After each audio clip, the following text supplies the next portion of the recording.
Fala pessoal, beleza? Meu nome é Arthur. E eu sou o Peps e estamos aqui apresentando o episódio de hoje do Papo Verde, nosso podcast.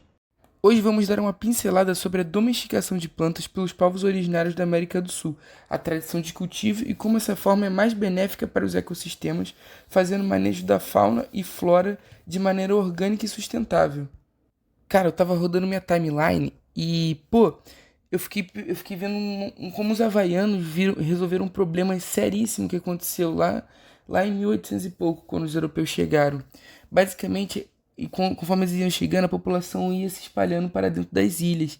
Isso era um problema. Porém,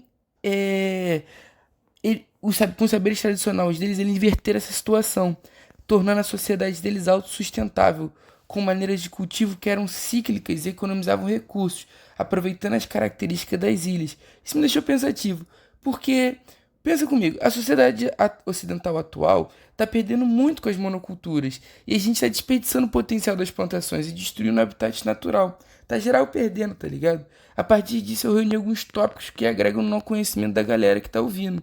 Pois é, a gente vem discutindo essas diferenças, né, da cultura ocidental em relação aos povos originários. E a real é que a gente não a gente perde de lavadas deles em diversos âmbitos. Claro que a gente não pode ignorar, né, pressão de garimpeiro, agronegócio, evangelização, tudo isso que tem basicamente aniquilado, né, a cultura desses povos. Mas se a gente for nas raízes do modo de vida indígena, a realidade é que tanto a alimentação, saúde mental, nosso senso de identidade, comunidade, nossa conexão com a natureza, nós cidadãos ocidentalizados estamos muito defasados em relação a isso. A gente é privado disso com a ilusão de que a natureza é separada da cultura e da nossa sociedade. E nós esquecemos que também somos parte da natureza. Mas fala aí os tópicos que você pensou. Cara, eu tava lendo um artigo em 2010 do Charles R. Clement, do Instituto Nacional de Pesquisa da Amazônia. E esse artigo estima que existam cerca de 138 espécies com algum grau de domesticação. Esses estudos indicam que a mandioca apresenta algumas características morfológicas que foram alteradas, aparentemente de forma proposital, a fim de prover proteção contra a herbivoria na roça e para poder aumentar a quantidade de amido, facilitar o consumo dela por seres humanos, né? Por isso que cozinha muito. E até frutos de palmeiras, como pupunha, também apresentam aumento do tamanho dos seus frutos em relação a populações selvagens. A população estudada possui várias confluências com estudos arqueológicos, que é a região do Alto Rio Madeira, região também onde estima-se o surgimento do ramo linguístico tupi, e no início da domesticação de pimentas, da mandioca, entre outros frutos que estão no estudo. Basicamente, a utilização sustentável de recursos, como fase de plantio, renovação de solo e influência humana sobre os recursos, eram temas antes estabelecidos por esses saberes tradicionais. Temas esses que são problemáticas para a utilização de recursos nos dias de hoje, entende? A exemplo disso, temos nas regiões andinas a utilização sustentável do recurso da terra, aproveitando esse recurso para contínuos plantios, sejam de diversos tipos de plantas organizadas de forma a manter a terra em seu ciclo natural. Isso refletia nas religiões e hábitos culturais desses povos, pois esses o faziam à medida que incorporavam saberes em seu cotidiano de forma religiosa e filosófica. Pois é, né? É muito louco pensar que esses povos conseguem viver respeitando o equilíbrio natural, mesmo que a epistemologia deles em relação a essas práticas seja muito difundida no espiritualismo. Por exemplo, esse uso da terra, principalmente na Amazônia, basicamente moldou a paisagem que a gente tem hoje em dia da floresta. Essa ideia de que a Amazônia é um lugar intocado, isolado, isso é baboseira de colonizador, porque muitas espécies encontradas nas florestas sofreram seleção humana pelos próprios indígenas. O piqui, o cupuaçu, o cacau, lá nos Andes a batata e na Mesoamérica o milho, a mandioca. Posso ficar aqui falando para sempre de cada caso. Tanto que os estudos, né, que você mencionou, mais de 138 espécies nativas dessas áreas baixas da América do Sul, hoje encontradas em mata nativas, são domesticadas. E outras milhares também são utilizadas pelos indígenas, né? Linkando com o bagulho das partes das plantas, com o surgimento de tecnologia. Tu já viu como é que os povos lá nos Andes fabricavam os tecidos? Ou povos montanhas do, sei lá, no Himalaia, lá os Apaches, lá no hemisfério norte, na América do Norte? Cara, eles utilizavam insumos desde caule, pelos, penas, ou entre vários, mano, pele, a fim de criar uma camada de proteção capaz de sustentar a vida em altas altitudes, muito antes do desenvolvimento têxtil europeu. Isso sem contar com a lã das lhamas e alpacas, que eram mescladas com elementos vegetais que variavam coloração, variavam cheiros, etc. Isso variava também conforme a classe social das pessoas que viviam ali. Ou seja, mais um evento que ocorreu como fruto da domesticação de animais e do uso de partes de plantas, esses usos que normalmente a gente negligencia. Pois é, né? Seria muito interessante para nossa sociedade a gente utilizar desse princípio. E isso sem citar também as espécies que foram trazidas de outros lugares nas irradiações humanas, ou então espécies que evidenciam a interação desses povos com sociedades de outros lugares, sociedades antigas.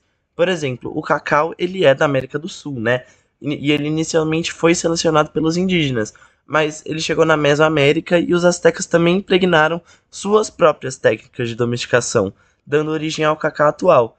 E outra implicação desse evento é que recentemente essa ideia de revolução do Neolítico, quando várias civilizações se formaram e passaram a produzir alimentos com técnicas de agricultura, isso não tenha sido um conjunto de casos isolados, mas o fruto da aplicação dessas técnicas milenares de domesticação e plantio que são muito anteriores a esse período. Ou seja, o que favoreceu a revolução, na verdade, pode ter sido uma mudança nas condições climáticas globais que permitiu que esses conhecimentos passassem a ser amplamente adotados, né, com a sedentarização e a sua própria maneira em diversos lugares ao mesmo tempo. Mano, falando nisso, eu lembrei que. Vamos falar de Brasil, né? Mano, os indígenas brasileiros têm uma técnica excepcional em termos de sustentabilidade, que é a roça de coivara. Essa técnica também é amplamente utilizada pelos quilombolas do Vale do Ribeira.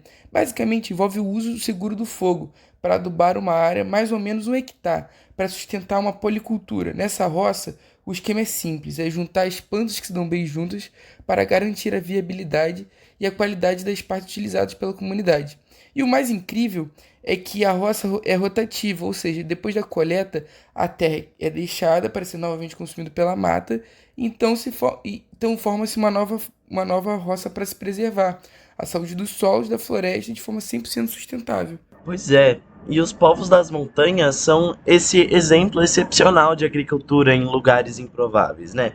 Eles basicamente moldaram as montanhas a favor das suas plantações, e nisso eles diferem bastante dos povos das terras baixas da América do Sul.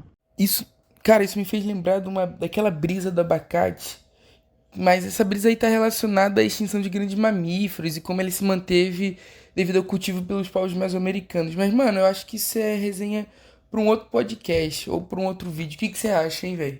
Pois é, muito legal. E a filosofia indígena tem uma visão muito legal sobre isso, sabia? Os seres sobrenaturais, eles cuidam de partes específicas da floresta. E os indígenas amazônicos, principalmente, eles negociam o uso daquele espaço a partir dos seus pajés. Então a ocupação daquele espaço é uma concessão de uma outra pessoa, uma pessoa que não necessariamente é humana. E ela tem data de validade, é uma ocupação, né? Não é uma propriedade.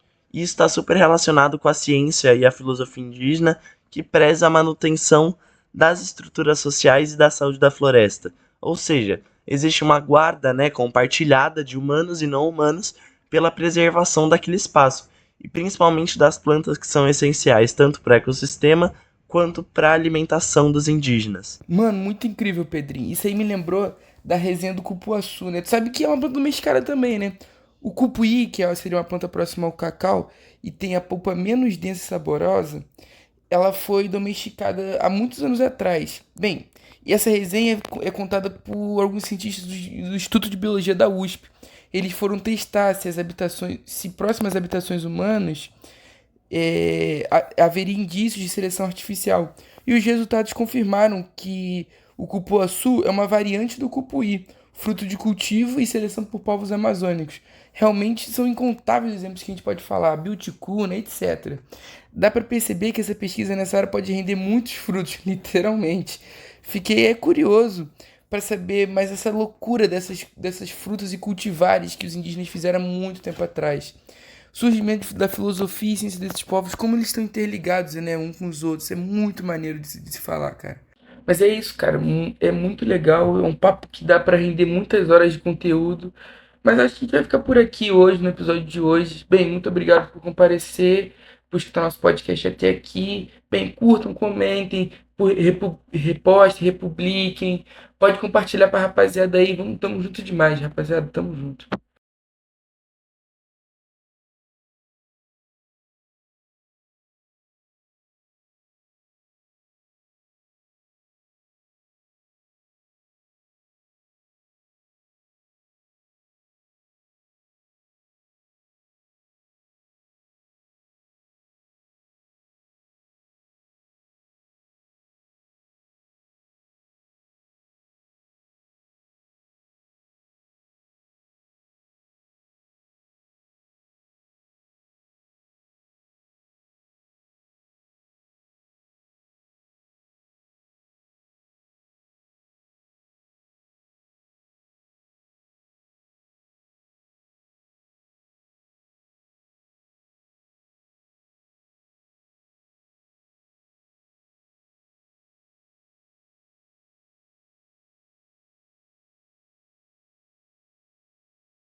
Muito maneiro, Pedrinho.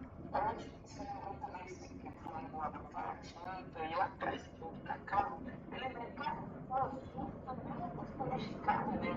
O puí, que seria uma planta próxima ao cacau cupuaçu, tem uma mesma extensa saborosa. E os cientistas, ao observar o cupuaçu, estavam sempre próximos às habitações humanas. E eles começaram a refletir muito sobre isso.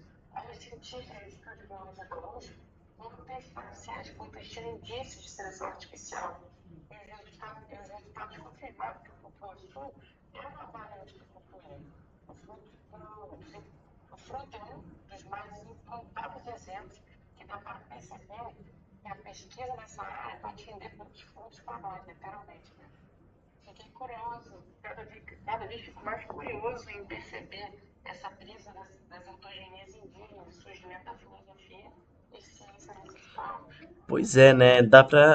A gente tem que tratar isso em alguma das nossas mídias. Eu acho que a gente já cobriu boa parte do que a gente queria para esse episódio, mas quem sabe a gente não faz, talvez em formato de vídeo, é, algum episódio sobre esse surgimento e essas diferenças das filosofias e ontogenias indígenas em relação às ocidentais.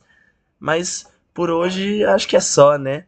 Deixem aí os seus comentários, compartilhem com os seus amigos o nosso podcast. Olha que anime, Pedrinho. Valeu, rapaziada. Tamo junto. Valeu, falou!